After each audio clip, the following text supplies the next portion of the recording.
So, have you ever had a bad coworker? I know it's kind of a given, most everybody has at one point or another, but have you ever had one that was also really creepy? Well, I definitely have, and we're gonna jump into that here in just a second.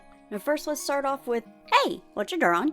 So this particular piece, I was gonna do some of my sticker designs or my pin designs. Those, they need a little bit more work. So what I've got for this one is a chibi picture that I've done. The character in question, I haven't shown, oh, I whistled when I said that. I haven't really shown him on this channel yet. He's on my DeviantArt. So far, he is just referred to as the Knight. He does not have a name yet. I'm still working on it. A couple little details that are in this image.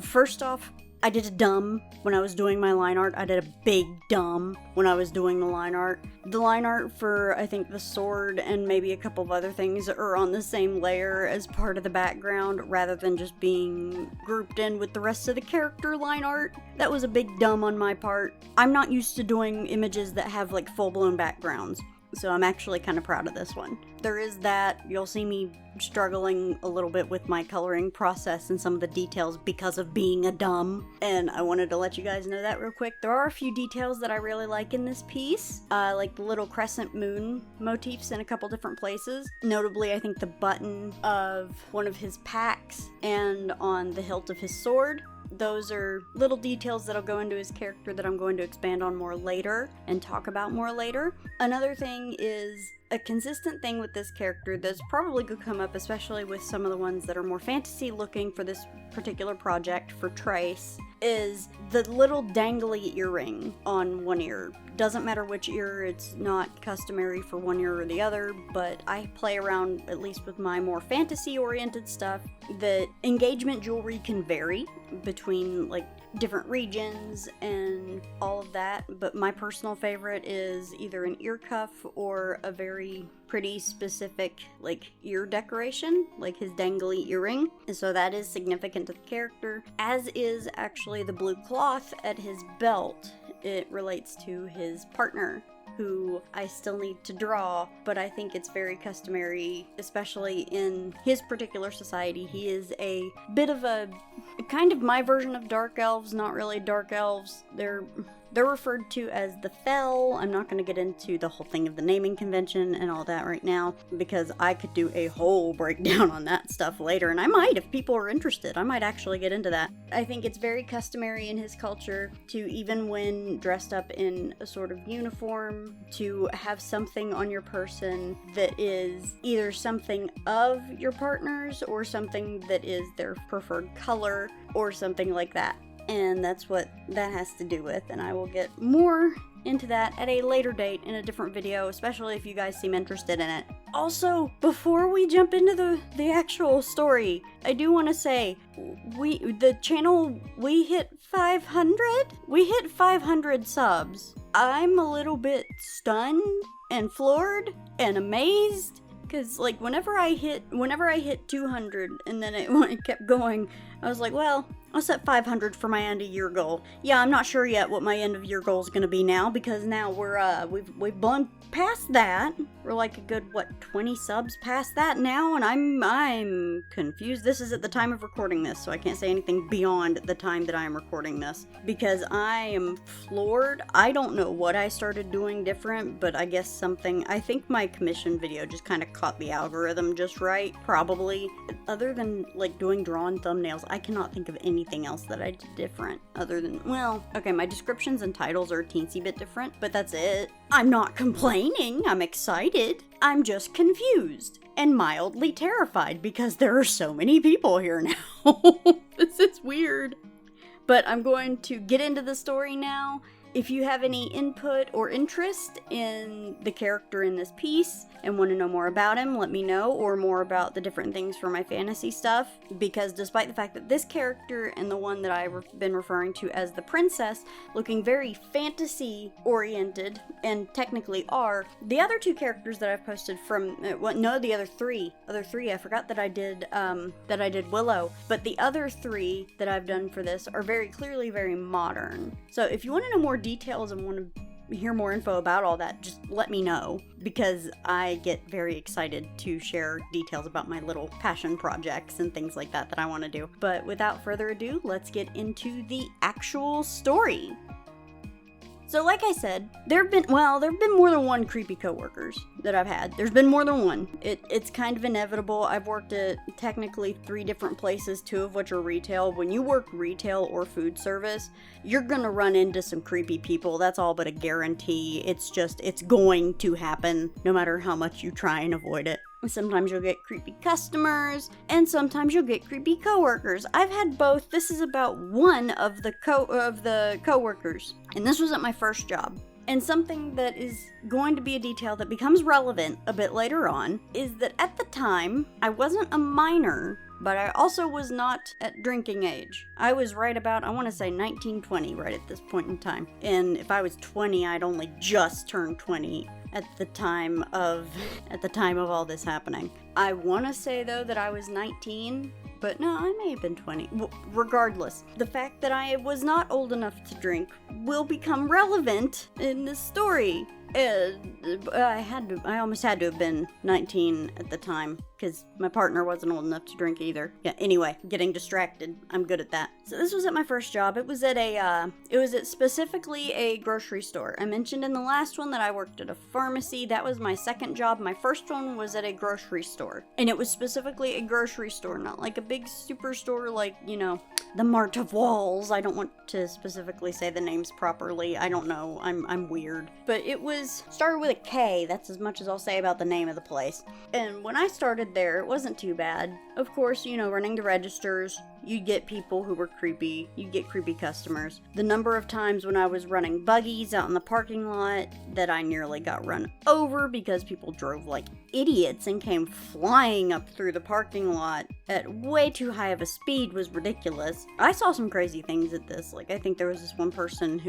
some people just out of nowhere got pepper sprayed, and it was bad. I might tell that one later, some of my crazy retail stories. But this was just a creepy guy. And I can't remember much about when he started out, because I do have difficulty reading tone and picking up on things. It can be very difficult for me to do sometimes. It comes with the way my brain works. It happens. But I was not the only one who had experiences with this creepy coworker, which is how I know I was not imagining things. And this guy was very bad about pestering all of the female or apparently female staff.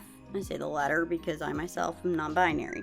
And he was just so creepy. He would follow the different women around. He would especially the younger you were, the more creepy he was towards you too. And that in and of itself was creepy. And I know that there was a couple different of our younger coworkers that he would harass and pester and corner. The fact that the guy would corner people was the biggest issue, because it could get scary, because there were not cameras everywhere. There were places where sometimes there was only one door out other than like the literal emergency exit. So this guy, at one point, I do know that there was one instance where it was an older coworker of ours. She was very sweet. She was a very sweet lady. I absolutely loved her.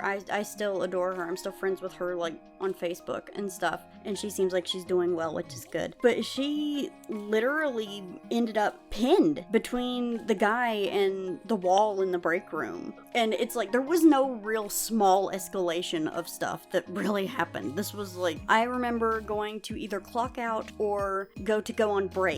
Whenever I got to the management stairs, which is where the time clock was, here's my coworker just in tears, upset. And she talked to the managers. Nothing happened, but she talked to the managers and they wouldn't do anything. And it was bad, because I do definitely remember that they talked to her and they didn't do anything about it either, but she did not go into detail with me from what I remember, but I do know essentially he threatened her. And he had actively, there was more than one place in the break room where it was really easy to get pinned down, unable to get a way out, because there was one door that went back out into the main store, there was the two restrooms, and then there was the emergency door to go outside. And that was it. It was so easy for somebody like that to just place themselves between you and the door to the break room. And honestly, if somebody's gonna corner you in the break room, you can't exactly just go in the bathroom to get away from them, because sorry, not sorry, somebody like that is not going to care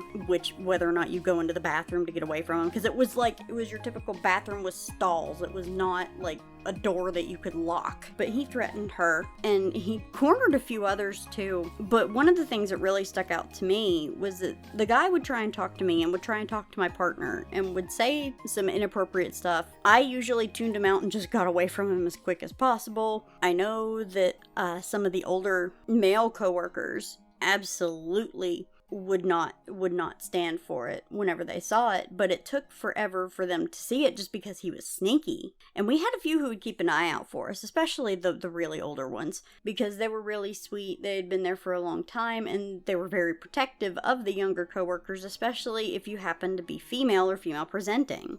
So the main incident that happened with me was, it was late. If I remember right, I had gotten off work. I was waiting on my partner to get off work too. She had to work, I think her shift went until midnight. So because her shift went as long as it did, and mine was already over, what I did was I just went to go chill in the break room and wait on her, because I'm pretty sure we rode together that night, because we had like similar shifts. We're so close together. And I was just gonna catch a ride back with her, or I was driving her, I don't remember which. But I was waiting, and I'd bought like a salad to sit and eat in the break room, because I might as well. I was hungry, so, I got a salad, because the salads that were made in the store were like really good. And that's a tangent that I don't need to get on. But I'm sitting back there, and I'm sitting at a seat away from the door. And he comes in and sits down awful close to me too. But I was one of those, I'm still one of those people. If somebody sits down really close, I can't just get up and move without finding some way to make an excuse, because I'm afraid of like, oh, what if they think I'm rude? What if I'm overreacting and I'm making a big deal out of something that isn't? I was not making a big deal out of something that wasn't. But the guy sat like really close to me, and he was between me and the door. So that was another problem. And I knew the guy had been acting creepy, which made things worse, because I still am, but especially then, I was an anxious mess at the time. Like I said, I still am, but it's much more under control now. And he starts talking to me. I'm not very interested in what he's saying, but I'm kind of humoring him because I'm nervous and anxious. And let me say, this guy was quite a bit older than me. Like, we're talking, if I remember right, he was like kind of balding with gray hair. He was quite a bit older than me. Now keep in mind, I'm like 19. Maybe 20, maybe. Still pretty sure it was 19. And he asks, "Oh, I thought you got off already. Thought you clocked out. Why are you still here?" I tell him I'm eating something. I'm waiting on my partner. I didn't say my partner. I said her name, because at the time we were not open about things. So I said her name, but I'm going to keep referring to her as my partner, because I don't know how she feels about me saying her name. I may just use her nickname, Raven. So here I am telling him I'm waiting on Raven. I'm waiting on Raven because we're riding back home together. She gets off in just a bit, so I think it's best to just bump the mic. I think it's best to just wait on her. It'd be silly to go out to the car, especially where it was dark and it was late, and given the area, you never know what kind of people are gonna be out there. So yeah, no, I was waiting in the store. He goes, "Oh, you're waiting on her, huh? I'd like to see how the two of you are drunk." Not even kidding. There was no lead up to this or anything. He just started talking about how he'd like to see how the two of us are when we're drunk.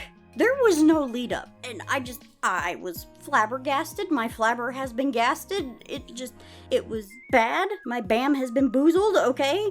I did not know how to process that. All I could be like was, well, I can't really drink, I'm too young. And he's just, "Well, I'd still like to see it. I mean, I could get you guys something to drink." I'm just like, no. One, no, you're not supposed to do that. Second, you work here, so you're definitely not supposed to do that. 3, you are way too much older than me, my dude. 4, just no. Freaking me out, go away, no. And I had no way to just get up and leave, because if I had tried to, he would have blocked my way out. We already knew, at the time I already knew that one of our other coworkers, he pinned her. You know, he trapped her, and I was kind of cornered in there by him. And it was scary, especially because it was late. Most of the actual management people were gone. We had the floor supervisors, but they were all the way up front. I didn't have a way to get a hold of them back there where I was. It was terrifying and awful, and I hated it. And he just keeps on going on about it until finally, I guess somebody, if I remember right, somebody came looking for him because he was supposed to be stalking and helping with other things. So one of the other few people came and got him, which was good because I didn't know what was going to happen, especially because he kept trying to talk to me and trying to say things to me about that and was not receptive to the fact that I don't drink.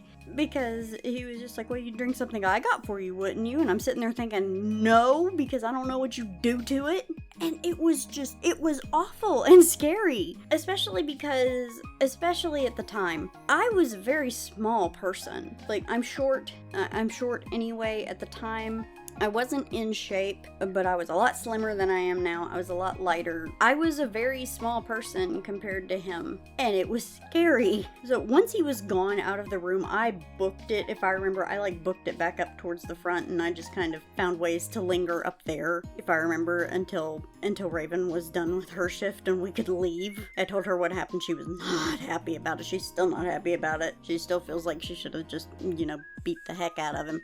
And it wasn't too much long after that he ended up getting fired, because after that, he tried to follow Raven into the back room of the store. When it was just her going back in there. I think they were unloading truck. If I remember right, they were unloading truck. Yeah, and she had just been talking to one of the coworkers about it, and she had to go into the back of the store. And after going into the back of the store, where she was the only one back there in that particular section, if I remember right, he tried to follow her. I think it was, if I'm not mistaken, it was a good thing. I don't remember all the details. I will try and find out more of them from Raven because I forgot to before I sat down to record. But I do remember that she was ready to fight. She was ready to, I think we had box cutters and whatnot. I just keep getting stunned by how floored I am thinking back on it, how long this was allowed to go on. But I do think the older coworker that Raven was talking to about it, we had one who was very protective of all of us, who I think went to management with it, and absolutely, if I'm not mistaken, absolutely tore management a new one. And then on top of that, I also think that one of our other younger than me coworkers had a bad experience with him and scared the heck out of her, because I remember after that incident and after the incident with Raven was when management actually asked me about them, because since they weren't listening to everybody else, I didn't bother just because, well, what are they gonna do? They're not gonna listen to me. They didn't listen to anybody else. And it was finally after that, and I think the one in question, I'm actually pretty sure was a minor at the time. But after that was when management finally stepped in, especially with our one older coworker absolutely just flipping out on them. The guy finally got called up to the office. We saw him go up, and honestly, it made me nervous because I didn't know what he was gonna do. He got called up to the office, and when he came back out, he wasn't wearing his uniform shirt anymore. He was carrying it over his arm, and he left. And I know that's such an anticlimactic ending to the story, but I'm thankful it was. I'm thankful definitely that it ended so anticlimactically, because it could have been so much worse, especially because this guy was definition creeper, and it was so bad. And I know that I'm blocking some of it out, mentally. I know I am. Because it was bad. And it was scary. It was scary. Because you had several of us on staff who were smaller, that presented female, and, smaller and were female. And it was, oh gosh, it was bad. Especially because he would do it to the older coworkers too. And, Raven, she can put down just about anybody. I bet she could have absolutely taken him in one. But he still had no qualms about being creepy towards her either. And it actively took the one coworker, the older male coworker, taking it to management and having a freak out on them before they did anything. It was a combination of that and him bothering a minor that finally got something done, which is absurd. It's absurd. Just the level of hostile work environment that created should have gotten him gone a lot sooner, especially because, yes, it was a union job, but at the time he wasn't out of his 90 days yet. They could have booted him whenever, if I remember right. And it was let to go on so long. Of course, we had some bad managers there, admittedly. We had some really bad managers there. I'm gonna have to tell some stories about my first set of managers in retail, just because of that. Like the one who had a conniption fit at us for, not scanning things fast enough, but we were so short-staffed that she had to get on the register, and she had no idea how to even work the register. So we ended up even slower than we would have been if she hadn't hopped on the register, just because somebody else was having to show her how to run the register. Yeah, that was bad. That was dumb. But it was ridiculous that it was let to go on so long. And anybody here who's having to deal with that, and I get it, it can be hard to try and bring something up, especially if you don't want to rock the boat, but don't do what I did and keep your head down. Do something, because that's not appropriate. That can't be allowed, and you never know what might happen if you just let it go. Sometimes you have to kind of raise Cain with management. Sometimes you have to, and it sucks too. Or find somebody who will and get them to do it, because that works too, especially if they're protective of other people. But that is the story of my really, really creepy coworker, who I hope to never meet again ever whatsoever at all. I haven't for quite a long time. This was quite a bit ago. At this point, it's been about, oh my god, it's been a decade. But regardless, if any of you have any creepy coworker stories, definitely share them down below. I'm sure that people do. It's not an uncommon occurrence, but it makes me feel better to know I'm not alone. And I also just, want to be able to provide some words of support and encouragement to anybody else who's gone through that kind of thing, because it's awful, and I hope none of you ever have to again, if you have, before now. But that's it for now, and hopefully before too long I can start doing some con prep vlogs. I'm working on that. I'm still terrified about that, because it's my first one, and I'm excited. But hopefully the next video will have some of my sticker and button designs, and I think that could be cool, because if there's any interest, then I'll open like a little shop and I'll sell them on there too. But that's it for now, and I will see you guys next time. Bye!